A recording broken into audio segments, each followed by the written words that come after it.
Salut la compagnie, c'est Jules Melon et aujourd'hui dans Impro Ciné Critique, à la sortie du cinéma, je vais vous parler d'un film français que j'attendais avec grande impatience, donc proposé sur nos salles depuis ce mercredi. Je veux bien sûr parler de L'origine du mal, le troisième long métrage d'un réalisateur à suivre de très près, Sébastien Marnier, qui nous avait déjà proposé le fort bon Irréprochable avec Marina Foïs, mais surtout l'excellent L'heure de la sortie avec Laurent Lafitte, un des meilleurs films de 2019. Et ici, au casting, il joue encore sur à minima une tête d'affiche, mais même plus, puisque certes, Laure Calamy tient le rôle principal, mais à ses côtés, nous avons quand même Doria Tillier, Dominique Blanc, Jacques Weber, Suzanne Clément, car oui, tiens, c'est une coproduction franco-canadienne, ce brûlot. Citons aussi la présence de la jeune Céleste Brunkel, que j'avais découverte personnellement dans Les Ébouis, un petit film sympathique dont j'avais parlé en podcast avec l'ami Landy Manchy du ciné. Citons aussi la présence plus au second plan de Neidra Ayadi et de Clotilde Mollet, que vous avez peut-être pu voir dans Le fabuleux destin d'Amélie Poulain. Et ici donc, L'origine du mal. Il s'agit d'un thriller assez dur, familial, on va dire ça comme ça.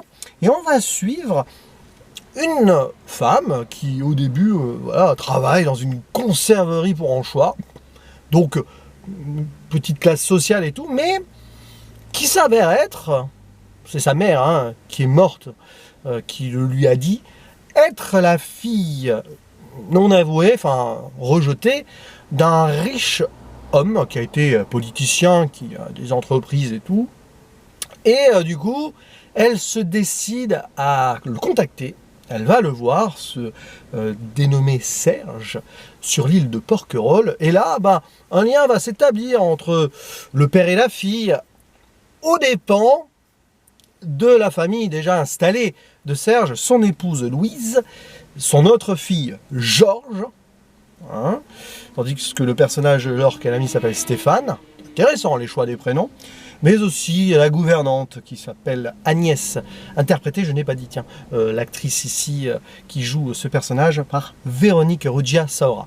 Et donc il va se passer quelque chose de très dur, clairement, avec cet homme dominateur avec plein de femmes autour qui toutes le détestent, à part donc cette nouvelle venue, Stéphane, Laure Calamy, qui va essayer de s'insérer à ses côtés et de se faire accepter des autres, mais que ça va être compliqué.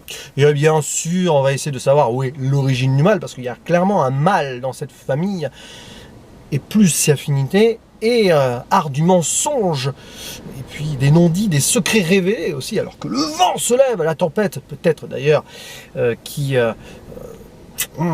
va bercer nos personnages durant tout l'opus. J'en ressors, c'est compliqué, voilà, c'est chargé comme film. Et ce que j'ai envie de dire déjà, si vous avez vu les deux autres films de Sébastien Marnier, c'est très intéressant ici parce que certes, il y a des parentés, mais il arrive aussi à se renouveler et à briser ses propres codes. C'est là où c'est intéressant. Évidemment, on a un personnage à la Irréprochable, Marina Foïs, alors j'en dis pas plus parce qu'il y a quand même cette construction dramatique qui est assez dure sur donc l'héroïne, et il y a aussi le côté désabusé, voire pessimiste aussi sur la société de l'heure de la sortie. Cependant, nous avons ici autre chose. Sébastien Marnier, il ouvre son cinéma. Il emprunte aussi à certains réalisateurs qu'il apprécie, j'imagine par exemple Brian De Palma, oui parce qu'il y a des split screens, mais aussi autre chose, mais je ne vais pas rentrer dans des détails parce que sinon je révélerai l'intrigue et j'ai pas envie de vous en dire trop. Bien sûr on peut penser aussi à Claude Chabrol, la façon de dépeindre ces bourgeois riches là, et c'est assez méprisant comme regard sur eux, mais le message est clair. Des gens qui ont de l'argent mais qui ont plus de problèmes que les autres, soi-disant, mais qui sont tous détestables. Et au milieu donc le vilain petit canard Stéphane, qui est clairement pas riche, pauvre d'ailleurs, on la voit, elle galère pour trouver un endroit où se loger quand sa logeuse la met dehors parce que la fille de retour, enfin c'est tout un bazar. Et en plus elle a sa petite amie qui est donc jouée par Suzanne Clément en prison. Donc, vous voyez bien, ici elle va se chercher une bouffée d'air frais dans cette nouvelle famille qu'elle peut retrouver, donc, découvrir. Mais bon, il va y avoir des retournements, que l'on voit plus ou moins venir, c'est pas important, mais ce qui est certain, c'est que Sébastien Marnier a décidé avec ce film de désarçonner le spectateur. Parfois, il a l'air de te prendre la main vers certaines choses, mais très vite, il y a des ruptures, des moments très forts, brutaux, du coup, puisque ce sont des moments qui parfois, d'ailleurs, voilà, à la première lecture, je me pose encore des questions sur certains choix, que ce soit artistique, ça encore, pas forcément, parce que les split screens, justement, que j'évoque sont tous, à mon avis, justifiés dans le sens où on a des personnages qui sont censés être ensemble, mais séparés chacun avec leurs ambitions. Exemple, ce dîner, donc Stéphane qui découvre sa famille, et hop, en fait on les voit parler, ils sont chacun séparés en split screen. Quand elle est en train de faire quelque chose et sa compagne qui est en prison fait autre chose, en parallèle mais quand même séparés. Donc c'est pour montrer que ici l'unité, l'union, la possibilité d'un lien paraît compliquée dans ce monde assez cruel, voire sordide. Donc oui, il y a des moments où quand même, sur tout le final, alors je vais rien en dire, je ne fais pas de zone spoiler parce que c'est à chaud, c'est un faux ciné-critique, mais par exemple la fin, elle fait un beau contre-pied à Irréprochable, j'ai envie de dire, mais il aime bien travailler ses conclusions, Sébastien Marnier, parce que on se souvient, si vous l'avez vu et vous l'avez apprécié comme moi, du grand final de l'heure de la sortie qui presque surprend, oh, ah oui quand même, et ben là, tu vas te dire la même chose, ah oh oui quand même, tu t'imagines pas que ça va se terminer comme ça. Et en même temps, c'est intelligent, parce que justement, comme je le disais, Sébastien Marnier essaye de réinventer son style, de nous proposer ses codes à lui, puis de les retourner, ce qui fait ici tout simplement la preuve que c'est un monsieur à suivre. Alors évidemment, il y a des prises de risque, parce que le scénario, l'intrigue est un peu échevelé par moments, on peut se perdre, ou il y a des grosses ficelles, ça dépend. Il y a un personnage sur la fin qui va rejoindre les autres, j'en dis pas plus, mais c'est très facile. Il y a des raccourcis, mais c'est du cinéma aussi. Là-dessus, sur certains points, Sébastien Marnier nous le rappelle, ça n'est pas censé être super réaliste. À certains moments, on pourrait se dire, avec quelques enquêtes ou autres petits moments, s'ils avaient voulu fouiner, enfin, les personnages féminins, surtout même le père, avait voulu fouiner certaines choses, on n'aurait pas eu certaines conclusions, mais parce que chacun vit dans son faux semblant, dans son monde, dans son cocon, et Stéphane qui débarque va y prendre le goût aussi, et peut-être être gagné par cette toxicité déjà présente, par exemple d'un personnage joué par Jacques Weber, absolument horrible, enfin il gagne en crescendo de toxicité, j'ai pas d'autre mot, parce qu'il y a des moments quand même, ouf, oulala, oulala. Évidemment quand on a des tenants et des aboutissants, c'est encore plus violent, je trouve. Bref, c'est un film qu'il faut revoir, je pense. Là, je fais une réaction à chaud. J'ai pas un avis hyper arrêté dessus, si ce n'est que j'ai été subjugué par certaines choses et c'était haletant. Hein. J'ai pas quitté mon siège et les yeux sur l'écran, ça a été comme ça. Et puis il y a ce final qu'il faut digérer, forcément. Et il y a beaucoup de choses. Voilà, questionnement de la société, de la place dans une famille.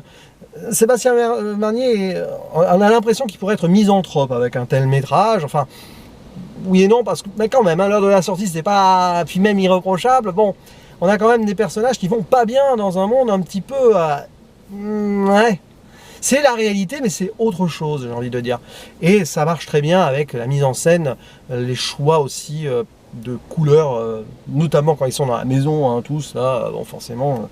Non, c'est très intéressant comme film, vraiment. C'est un très bon brûlot de cinéma qui va, à mon avis, en marquer plus d'un. Moi personnellement il m'a marqué, mais difficile de mettre des mots à chaud dessus. Je salue en tout cas le travail de Sébastien Marnier évidemment, mais aussi des actrices et des acteurs, parce que là, alors l'or qu'elle a mis, notamment plus en avance dans le film, et plus vous allez la voir dans un registre assez rare la concernant. Enfin, j'ai pas vu tous ces films, mais ce qu'on a vu récemment, bon, il y a eu à plein temps qui était... mais ou à temps plein, je sais plus dans quel sens c'est le titre, qui est sorti cette année. Mais là, à la fin, il se passe un truc. Voilà, il y a quelque chose, il y a un renversement si on veut, mais waouh. Et Doria Tillier qui est toujours... là, cette classe là, elle est parfaite hein, pour le personnage qu'elle interprète. C'est mesquin. Dominique Blanc aussi, bon, et Jacques Weber, oulala, qui est pas loin du monstre humain par moment, mais même, c'est pas manichéen. On comprend aussi certaines choses, même si c'est dur, parce que voilà, il y a des trucs, il y a plein de petites choses, plein de petits détails sur des personnages même qui ne sont pas là. Il y en a un en particulier qui est mentionné, qu'on ne voit jamais, mais qui est important dans l'intrigue. Le seul regret, peut-être pas assez à appuyer la jeune rebelle, là jouée par Céleste Brunkel. Bon, il fallait faire des choix à un moment. Elle est là sans être là, c'est peut-être aussi ça le message, c'est que c'est une famille qui est tellement... que elle, elle est là, elle gravite et elle fait sa petite vie à côté, et puis finalement, à la fin, on comprend un petit peu aussi que, voilà. Puis la gouvernante, c'est assez spécial, mais là aussi, il y a une réflexion sur les classes qui est très intéressant. Non, on n'est pas dans Parasite. Ça pourrait. Peut-être que Parasite a aussi inspiré Sébastien Marnier, bien que je pense qu'il ait eu l'idée du scénario, peut-être même avant d'avoir vu ce film, j'en sais rien. Mais en tout cas, on vous conseille, pourquoi on? Je ne suis pas le roi de France. Je vous conseille, quoique le personnage de Jacques Weber, parfois c'est le roi. Hein. Il y a un côté Alain Delon, même des fois, dans sa prestance.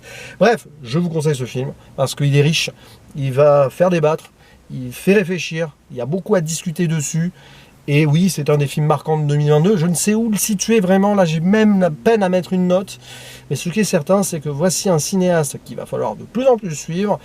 Et ce qui est bien, c'est qu'à chacun de ces films, alors surtout lors de la sortie, mais celui-là aussi, eh bien, tu as envie de le revoir parce que, à mon avis, premier visionnage comme ça, c'est pas suffisant. Bref, à vous la parole. Dites-nous ici en commentaire ce que vous en avez pensé, et aussi si vous avez apprécié les précédents films du monsieur. Quant à moi, il ne me reste plus qu'à vous dire à la prochaine. Ciao.